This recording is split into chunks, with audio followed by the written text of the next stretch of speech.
Welcome to a Wiser Retirement podcast. Before we get started with the episode, I want to tell you about a new ebook available on our website called Buyer Beware. Why do they keep trying to sell you that annuity? This ebook covers the various types of annuities, negatives to owning annuities, and better investment alternatives to annuities. To download this ebook, you can click the link in the episode notes or go to wiserinvestor.com and you'll find it at the bottom of the page. Now on to today's episode. Welcome to a Riser Retirement Podcast. We believe the best financial advice should always be conflict-free. I'm your host, Casey Smith. Guiding you to financial freedom today is my co-host, Missie Beach. Hey, Missy. Hey, Casey. How are you doing? Good. So today we're going to focus on creating or investing for the long haul. And, you know, I feel like we only talk about this when the market's really down. And people, not everybody, but people want to go to cash or they're tired of losing money. But, you know, we've had a pretty good 2023 so far. And I feel like that, you know, some of us are still waiting for the other shoe to drop. I mean, not me, but some people are. And, you know, we're still supposed to have this great big recession in 2023 that hasn't happened yet, right? Right. So ultimately, though, you know, you have to stay focused. Like, is there a recession this year? Does that matter to your retirement portfolio? No. I mean, I really don't think that it does. If you've done proper planning. Exactly. And if you're here working with an advisor, it certainly doesn't matter because you've accounted for all that. Right. And that's what we remind our clients over and over, that it doesn't matter, these little blips on the radar, because again, you're in it for the long haul. So there's also this thought that you can beat the market, that you can make money if the market's going up or if the market's going down. And there are strategies to make money when the market's going down. Your risk level just goes through the roof, because if you catch it the wrong way, then you'll lose more money than you just holding the market, obviously. There's some people that say, oh, I know that the market's going to fall, so I'm going to go to cash. I'm going to wait for it to get better. But really what they're talking about is their feelings. Oh, yeah. It's all emotional. And there's great. There's no data behind it. I mean, they might think that saying the market's going to fall is data of some sort, but that's not really the case. So really, you know, there's a couple of things. One, we've talked in prior podcasts about airline pilots, and they've had this big push in their 401k plans to be managed by a third party. They're charging 0.5%, which we've talked about in the past, equates to $2.5 million in fees over the average lifespan of a pilot working. And that's true for others. It's just that pilots have bigger 401k plans because companies are putting so much into it in addition to what the employer is putting in. So part of my reasoning for thinking that's a really bad idea is it not only is it the 0.5% fee, but it's also this concept that the 401k plan, the brokerage link that's attached to it, that somehow a manager is going to be to outperform the core asset classes. And I referenced this SPIVA report, and people have been asking, well, what's this SPIVA report exactly? I mean, where does that come from? So it's actually derived from S&P. So S&P Dow Jones Indices. And the report is produced every 6 months since 2002, I believe. Yeah, 20-year history now. And what's interesting is there's a lot of people who have reports. You can find reports on the internet that show you that active is better than passive, actually. Oh, sure. But you can manipulate any report. But there's biases in the system or in the report. So one of is the survivorship bias. So if you only count the actively managed funds or the managers that survive, then obviously you're going to have a bias toward the best funds versus the index, right? You have to also count the funds that don't survive. Yeah. Anyone can have a great run for a couple of years, but if you're out of business, who cares? Which is very interesting, because if you look at the number of funds that survive, it's very, very low. In fact, I don't have. I'd have to do the quick math, but percentage of funds that do not survive. How about that? So for like U.S. large cap funds over the last 20 years, 72% don't survive. That's incredible. They failed. Oh my God. Over 2/3 failed. Over 2/3. They did such a bad job, they went out of business. Now there is they could merge. They could have different classes and they can merge classes potentially. So maybe we give them a little bit of benefit of the doubt, sure. but Maybe that's still that's still a really long time. And all those investors paid for those failures. Very true. Small cap funds and 61% failure. So really, in portfolio management, there's this whole theory that you're going to have small cap, mid cap, international space. You're better off having active management, and you buy the S&P 500 for domestic. And the data doesn't show that either. I know. And you're right. A lot of advisors will go down that path thinking they're going to add, a little bit of alpha there in those other asset categories. But you're right. It's just not there. Right. Warrant the extra expense. So then you go and you look at a lot of the accounts that we get in, and it's actually a lot of active managers do the opposite. They're picking individual stocks domestically, and then they're farming out the other asset classes because they don't know anything about those, I guess. And really, if anything, it should be the opposite potentially.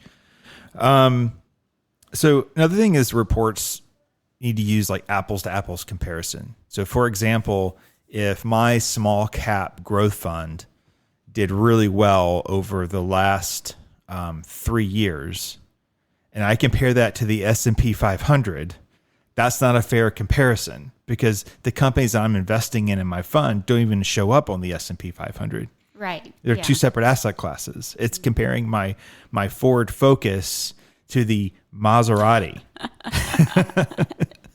Right? Unequal comparison. Unequal comparison. So in the Spiver report, they do have it's not just everything versus the S&P. It's the fund versus an appropriate index that should be tracking that.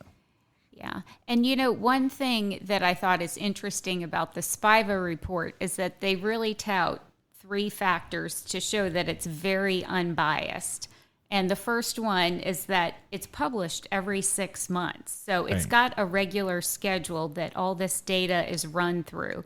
So it's not like they cherry pick time periods and say, hey, during this 8-month period, these active managers outperformed, or underperformed. So it's regimented. And then secondly, they'll report and highlight when active managers do outperform. So it's not biased to show just when active managers fail. It's going to highlight when they do outperform. Right. And usually that's just short-term time horizons. These active managers aren't going to bank outperformance over a 20-year time period. It might just be like a year or 2 years. And that comes into play when we have new clients coming into Wiser and they're like, hey, my portfolio's been awesome. Look, why would I ever switch out of this to your diversified model? And I'll look and I'm like, well, you're in all stocks, Are you comfortable with that much risk? Because what if we go through the credit crisis again? We're going to test your portfolio. And so they're like, maybe. And then the third factor that it's unbiased is it's all publicly available data. So it's not like any secret sauce. So this is real legit data that's showing active management isn't paying off. And you see that with using your example, mutual fund advertisements, they typically will pick a window of time that they performed really, really well. And statistically, that's very possible. I mean, on a 1 year time horizon, you have let's see, what is it? 48% of funds outperform the S&P 500 over a 1 year time horizon. You could not easily, but you could sort through and find good managers that would be able to do that. And so usually what you see advertised is 3 years. Well, 25% of funds beat the S&P 500 over 3 years. That's pretty good. Sure, but Right? how do you know which ones over which period and when true. to get in and out of those great ones? So there's another report you could layer on top of this, which is a Morningstar report that actually shows active management does better than passive management, but in order to make it work, you have to purchase a fund of a manager who's underperformed for the last 2 years, because statistically, to keep their job, they're going to have to outperform for 3 years. Then when the fund's really, really hot, you have to sell it. Oh, yeah, at its peak. At the peak, and then you have to move it to a different fund that has been underperforming in the same asset class, not different asset classes. So yeah, tax loss harvest. Correct. So the wrong way. So you have to you have to basically buy high, sell low, and you have to have like 3 managers that you're choosing, and you move from one to, and it's not practical. It's definitely not practical in a taxable account, because you're being cap gains every time you sell these things.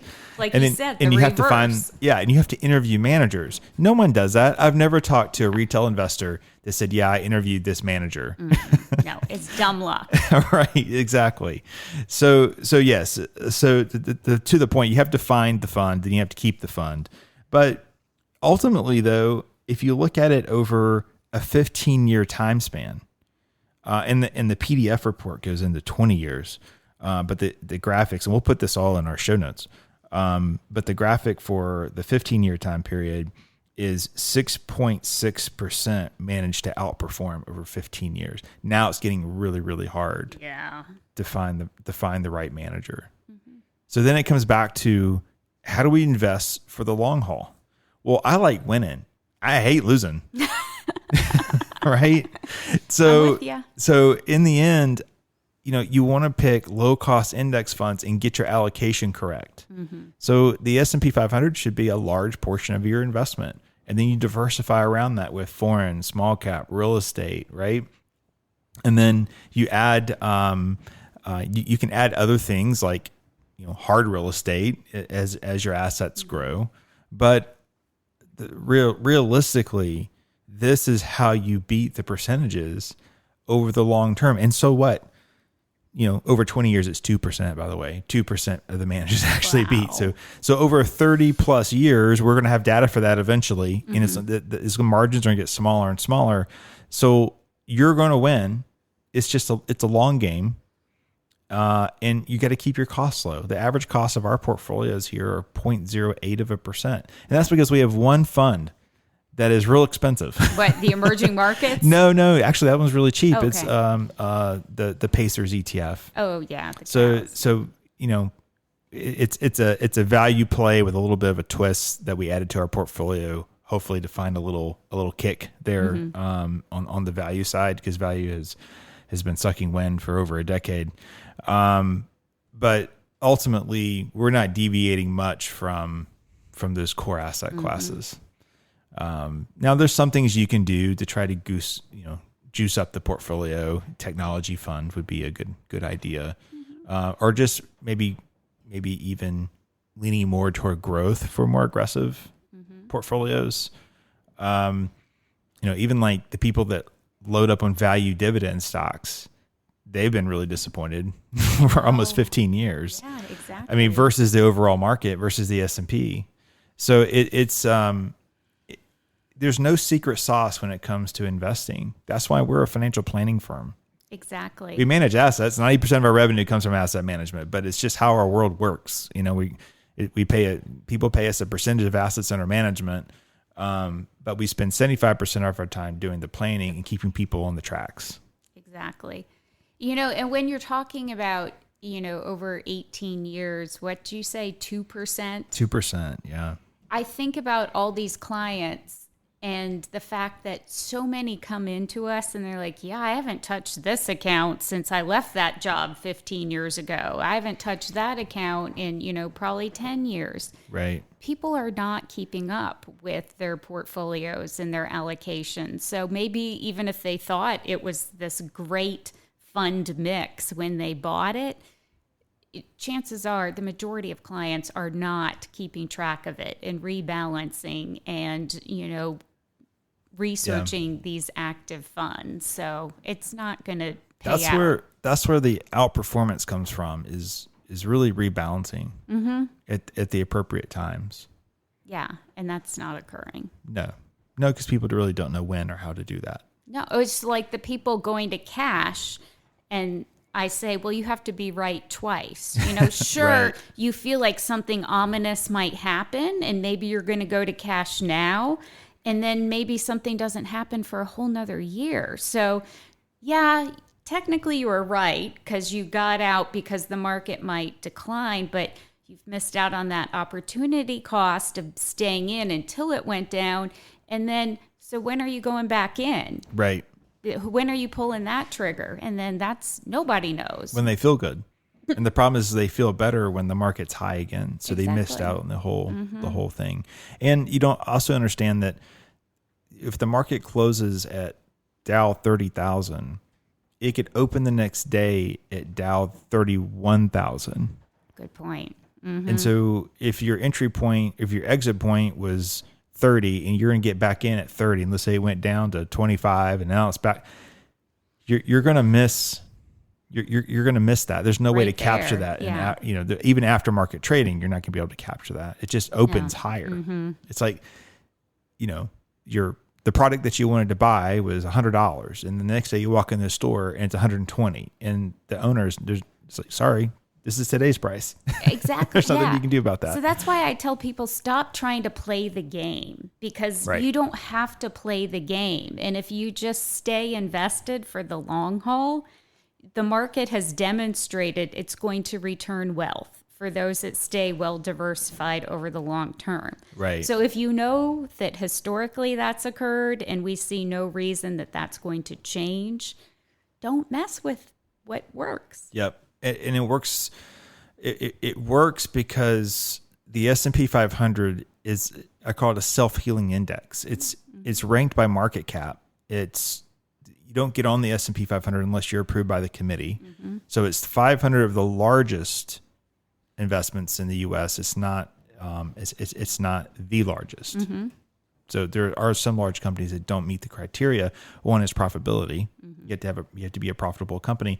That's why Tesla was delayed in getting on there. They weren't making any money. They showed up in like the Vanguard Large Cap Index Fund, but they didn't show up in the S&P 500 until they had profitability. So you have some safety in that versus other indexes.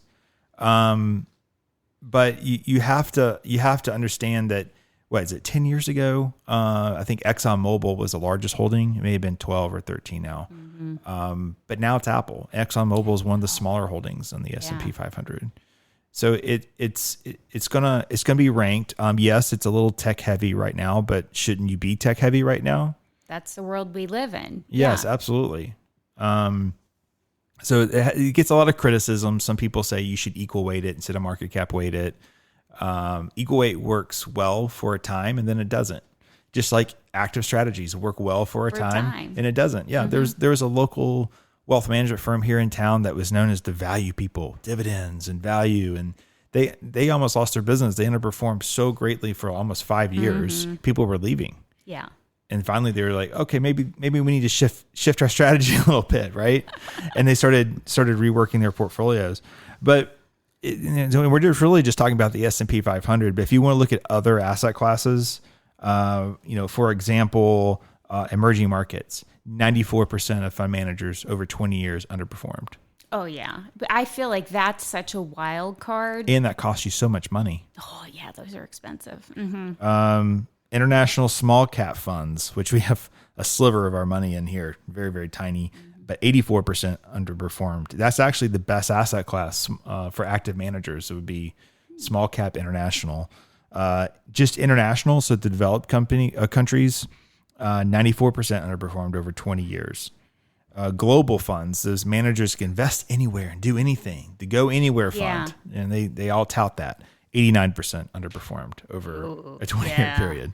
I mean, that would be the most challenging category, I would think. Yes. To go anywhere, how can you be experts in everywhere? Right, because your benchmark becomes ACWI, which is basically the all-world index. So it takes the entire world, market cap weights it, and it obviously has a lot in international. And you have currency plays that now go into effect, and it's an uphill battle for sure. What's interesting is I think the best over 20 years, the best active asset class to find a manager was real estate. Okay. And that somewhat makes sense, but also real estate active management can be very specific. You could have active funds that only focus on residential, only focus on commercial, or really the biggest one right now is commercial or public warehousing. Oh yeah. So that's a big that's a big category now. So I mean that makes sense. But again, all these other asset classes, even if you go to large cap growth. Now think about this. Large cap growth, that's going to be your Apples, your Googles, any company that's continuing to grow. Not Coke. Coke is a value company. Yeah. Pepsi's a growth company though. Really interesting. When you travel internationally, there's very little Pepsi. There's tons of Coke. Pepsi could expand their footprint. You're right. True. So you think, oh man, a manager that's able to go out there and find these growthy companies, I think that would be fairly easy. 99.2% failed to beat the growth index over 20 years. Wow. You're better off buying the S&P 500 growth index than you are finding any active manager. 99. Now, active manager does not necessarily mean mutual funds. It also means your Edward Jones account, your Morgan Stanley account, because a lot of those are SMA, separate managed accounts. So, I love to ask clients that come in with the Edward Jones portfolio, like, explain to me, like, well, how did y'all decide on this basket of stocks? And they're like, no clue. No clue. But they no have a lot of them. Explanation, oh, no, they just thought these were appropriate, And I'm like, well, how do they decide how to get in and out of one or the other? Oh, their research. Yeah. Okay. But it's not even the individual advisor's research. It's like, it's company. He's just a salesman or she's just a salesman. Yeah. Don't get me started on that. Okay. That was probably the worst category. Large cap core. That core means growth and value together. 98% failed to beat over 20 years. So there's just not a compelling argument that why you should be spending 1.5% in management fees on to an individual fund, or paying in some cases, these brokers will charge 4.25%, 5.25% interest to buy into the mutual fund. Yeah. So you're losing 4.25%. Those are the hard ones to swallow. You lose 4.25% just to buy it. And then after that, you have to pay usually around a 0.8%, 0.9% management fee on top of that. And that you're not going to see on your statement. It's not like you're going to see, 0.9% was paid to this fund manager. It's just embedded in the cost, and Correct. It reduces your total return. Right. So that's where people don't know what they're being charged. Oh, absolutely. Yeah. I mean, I've had people tell me that they don't pay anything for asset management. That their broker said, no, you don't pay me. These companies pay me. Yeah. Well, who do you think pays the companies? You do. You pay the companies, right? Yeah.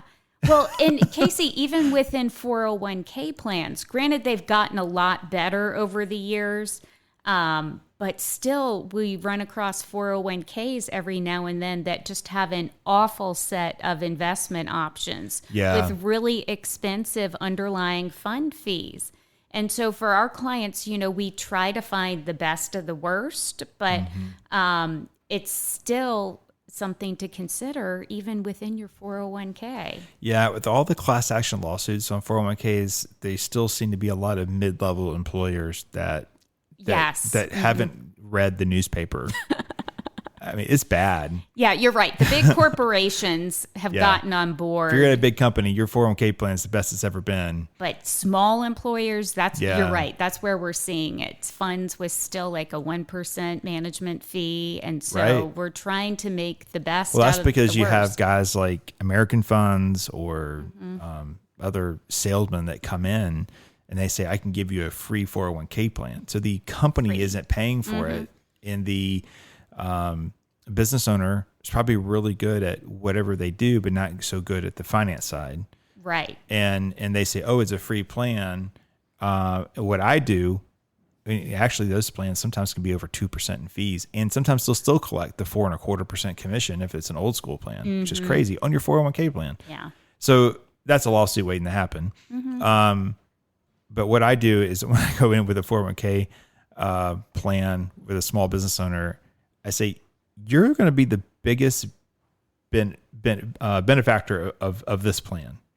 You need to pay my fee directly to me and do not charge a penny to the employees. Oh, yeah. And I've actually turned away some 401k plans over the years because they're like, no. The employees can pay for this. They want this. That. They can pay for this. And I'm like, yeah, but when it comes to profit sharing, you're going to be you're the most expensive person to the corporation. So your percentage is going to be so much higher. And then the money that you're deferring on taxes is so much more beneficial to you than it is your employee. To be, this tiny slice of the plan. Yeah. I don't understand. You're like, well, it hurts my margins, and so does not having quality employees. That hurts your margins too. Yep, employee retention. So it's just we don't do a tremendous amount of 401k plans here, but the ones that we do, I'm proud of our business owners for looking at this way of taking care of their employees, not taking advantage of them. Yeah, passing on the cost. Exactly. Unnecessary cost. So, what this comes down to is there are going to be market ups and downs. There is no secret sauce to investing. You're not going to be able to go to cash and then come back in and buy something else later. There are a few people who have stories like that, and I guess they got lucky. That's it, lucky. But a lot of people move the cash because they're scared, and then they miss out on the rebound. I remember after the financial crisis, we added a lot of clients in 2010 who had $500,000 who used to have $1 million. Yep. And they should have rebounded by 2010. Yeah, but they were still sitting in cash. They were still, and they sold in March of 2009, which is like the worst time to sell. That was the bottom, right? Oh, yeah, that was the bottom. So when you think about, okay, so how do you win at investing? If you're hiring a financial advisor, that financial advisor should not be actively trading your portfolio. That financial advisor is there to build a comprehensive financial plan, which most advisors don't do these days. They say they do financial planning, but all they really do is retirement planning. Like a one-time, data like in, data out. You're saving this much. You should have this average return, and it'll equal this. That's a time value of money calculation. Here's your number, Casey. Yeah, right. In fact, we don't even need advisors to do that. You can use some pretty cheap or even free software or websites to figure that stuff out. Well, you don't need an advisor. No, you can make it say whatever you want it to say. Really, that's true. You can fool yourself. So what you have to have is an advisor that's focused on comprehensive financial planning. What about your property and casualty insurance? What about your estate planning? How about your tax planning? Not just for today, but how you're saving so you can be properly set up for taxable, non-taxable, low tax investment withdrawals in the future, right? You have to do that now. That's not something you figure out in retirement. You have to do it now to get ready for retirement. If you're in retirement, cash management. So, the monthly withdrawals, where do they come from? How do you set up your portfolio that if you take a beating in the market, that your lifestyle doesn't change? Right? These are all important things that a good financial advisor is going to be able to bring to the table. And it's called fee only. Absolutely. Right? Not selling any products. No. A fee only platform. Vanguard calls it advisor is alpha. Oh, and yeah. by their estimate, having a good fee-only advisor adds about 3% to your rate of return to your portfolio every year. Yeah, that's a great study. The reason why it adds 3% is because as humans, we tend to, especially when we're by ourselves, we don't have proper guidance. We tend to do things like switch our investments at the improper time, not necessarily always go to cash, but just make little changes along the way that probably aren't best for the portfolio. Right. Or sometimes it's inaction on the part of the investor. Yeah, head in the sand. Yeah. The emotional side will just say, oh, I'll skip this one, or, you Right. know, it'll rebound. Exactly. So anyway, stay focused long-term in your investments. We'll link to the Spiver report in this podcast, which you can view. Episode 170 is a good one. How much money do you need to retire? Episode 103, your pre-retirement checklist. That was a fun episode. I think that's when we did the like a rocket launch countdown for that one. We also have a YouTube channel, also called A Wiser Retirement. Are annuities a good retirement strategy? I actually had a person in here yesterday, Missy, asking for annuities. And Asking for. Yeah, I sat up in my seat and talked very sternly. Good. Did you shake your finger? I did not shake my finger. I thought that might be rude. Are annuities good retirement strategies? There's a video for that linked here today. Should retirees get out of the stock market? We did that one back in 2022. Will a stock market decline kill my retirement? Actually, no, it's a great opportunity. Keep investing. Anyway, thanks for listening to today's episode. If you're interested in learning more about Wiser Wealth Management or want to schedule a consultation to meet with one of our fiduciary financial advisors, you can do so by going to wiserinvestor.com, or you can click on the link on the episode show notes. Thanks for your time, Missy. See you next time. Stacey.